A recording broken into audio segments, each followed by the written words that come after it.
असम की सरकार एक नई चुनौती का तनाव महसूस कर रही है। यह तनाव है यहाँ की 6 आदिवासी जातियों का प्रदर्शन। बीते 10 दिनों से भी ज्यादा का वक्त हो गया है। असम का मटक समुदाय सड़क पर है। असम में इन दिनों मशहूर सिंगर जुबीन गर्ग की मौत का मातम मनाया जा रहा है। हर घर शोक में डूबा है, लेकिन यहाँ की सरकार एक और चुनौती को लेकर अंधकार में बैठी हुई है, तनाव महसूस कर रही है।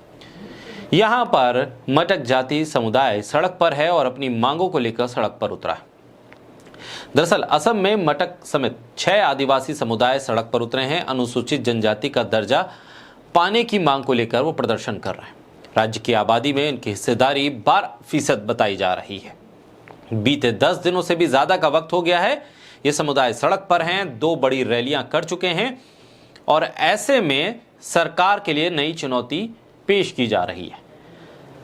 हर बार हर रैली में 30 से 40 हजार से ज्यादा आदिवासी हाथ में मशाल लेकर सड़क पर उतरे हैं। रैली डिब्रूगढ़ में हुई, लेकिन इसकी धमक गुवाहाटी समेत पूरे राज्य में महसूस की गई। ये समुदाय खुद के लिए अनुसूचित जनजाति का दर्जा और सामाजिक, सांस्कृतिक, आर्थिक और प्रशासनिक फैसले खुद ले सकने की मांग कर रहा है। अकेले मटक समुदाय ही नहीं, 5 अन्य जनजातियां भी हैं जो सड़क पर उतरी हैं और ये राज्य की कुल आबादी का 12% है। इस आंदोलन की कमान भी युवाओं ने संभाल रखी है, या यूं कहें कि इन दिनों चर्चित वर्ड जेन ज़ी के हाथों में। रैली की भीड़ से ज्यादातर आबादी 30 साल से कम की है। मटक समुदाय की मांग काफी पुरानी है और इस बारे में उनके प्रतिनिधियों की सरकार के साथ कई दौर की बातचीत भी हो चुकी है, लेकिन समाधान नहीं निकला। अब असम में विधानसभा चुनाव नजदीक हैं, इसलिए सीएम हेमंत बिस्वा शर्मा तनाव में है। वो बार बार मटक समुदाय को बातचीत के लिए बुला रहे हैं, लेकिन समुदाय ने मना कर दिया है और वो सड़क पर उतर आया। मटक समुदाय सालों से उपेक्षित महसूस कर रहा है। पहली बार इतने बड़े स्तर पर उन्होंने विरोध प्रदर्शन किया है। पहले 19 सितंबर को तिनसुकिया में निकाली गई रैली में 50,000 से ज्यादा लोग शामिल हुए। 26 सितंबर वाली डिब्रूगढ़ की रैली में 30,000 से ज्यादा लोग पहुंचे और इस भीड़ ने सरकार को भी सोचने पर मजबूर कर दिया। ये प्रदर्शन ऐसे समय में हो रहा है जब एक दिन पहले ही सीएम हेमंत बिस्वा शर्मा ने तिनसुकिया में हुए बड़े विरोध प्रदर्शन के बाद 25 सितंबर को मटक नेताओं की एक बैठक आमंत्रित की गई। मटक समुदाय से आने वाले नेताओं ने यहां जाने से मना कर दिया। मटक जाति पहले इस तरह के प्रदर्शन में हिस्सा नहीं लेती थी, लेकिन पिछले महीने डिब्रूगढ़ में ही मोरान समुदाय ने भी अनुसूचित जाति के दर्जे को लेकर बड़ा आंदोलन किया था और ऐसे में ऑल मोरान स्टूडेंट यूनियन के नेतृत्व में रैली निकाली थी और इसका नारा था नो एसटी नो रेस्ट। मटक के साथ साथ अन्य 5 आदिवासी समुदाय, ये चाय जनजाति कहलाती है, ताई हाओम, मोरान, चूटिया और कोच राजबोक्शी भी शामिल है।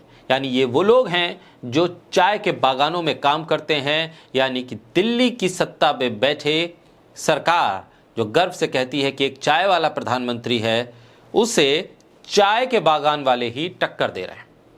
ये वही समुदाय हैं जिन्होंने 2014 का आम चुनाव जिताने के लिए भाजपा सरकार को वोट दिया था और भाजपा ने इनको एसटी का दर्जा दिलाने का वादा किया था और इसके एवज में वोट लिए थे।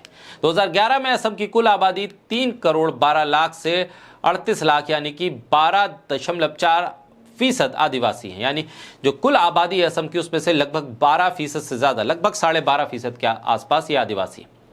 यदि इन 6 जनजातियों को एसटी दर्जा मिल जाता है तो कुल आबादी का ये 40% हो जाएंगे। इसलिए राज्य के गैर आदिवासियों में ये शंका है कि यदि राज्य में एसटी आबादी 50% हुई तो असम भी नागालैंड और बाकी पूर्वोत्तर राज्यों की तरह एक पूर्ण एसटी प्रदेश बन जाएगा। उसे 6ठी अनुसूची में शामिल करना केंद्र की मजबूरी हो जाएगी। फिर भी अन्य कामों के लिए केंद्र सरकार को इसकी अनुमति लेनी होगी। ऐसे में अब सवाल यह है कि बीजेपी अपने किए गए वादे से मुकरेगी। हेमंत बिस्वा शर्मा जो हिंदू मुसलमान पोलराइजेशन के जरिए चुनाव जीतने की जुगत में हैं, उनके लिए इन समुदायों ने एक बड़ी चिंता खड़ी कर दी है। अब चाय बागान से चाय वाले को हराने का एक नैरेटिव खड़ा किया जा रहा है। हंसराज मीना ने लिखा कि असम में आदिवासी समुदाय का महीनों से बीजेपी सरकार के खिलाफ इतना बड़ा आंदोलन चल रहा है, लेकिन मीडिया में इसकी जरा सी भी जगह इसे नहीं दी गई। ये सवाल भी है कि आखिर दिल्ली का मीडिया, नोएडा का मीडिया इस प्रोटेस्ट को क्यों नहीं जगह दे रहा। यही हुआ लद्दाख में, जब सालों से प्रदर्शन चलता रहा और उस पर आपने ध्यान नहीं दिया। अचानक वो हिंसक हो गया और फिर पूरा फोकस उसी प्रदर्शन पे आ गया और प्रदर्शन को डीरेल करने की कोशिश होती रही। मणिपुर में हालात बिगड़ते रहे, सरकार खामोश रही, मीडिया ने दिखाना बंद कर दिया। अब असम की बारी है। चुनाव सर पर हैं और बीजेपी के लिए आफत यह है कि उसका पोलराइजेशन वाला दांव कारगर साबित नहीं होगा अगर ये समुदाय भी नाराज हो गए। बहरहाल ये समुदाय अगर सड़क पर उतरे हैं तो इनकी मांगों को लेकर दिल्ली से जब तक हरी झंडी नहीं मिलेगी, प्रदेश में हेमंत बिस्वा शर्मा कुछ कर नहीं पाएंगे। तो करते हैं क्या, यह भी देखना होगा, क्योंकि चुनाव सर पर हैं और डर है कुर्सी जाने का।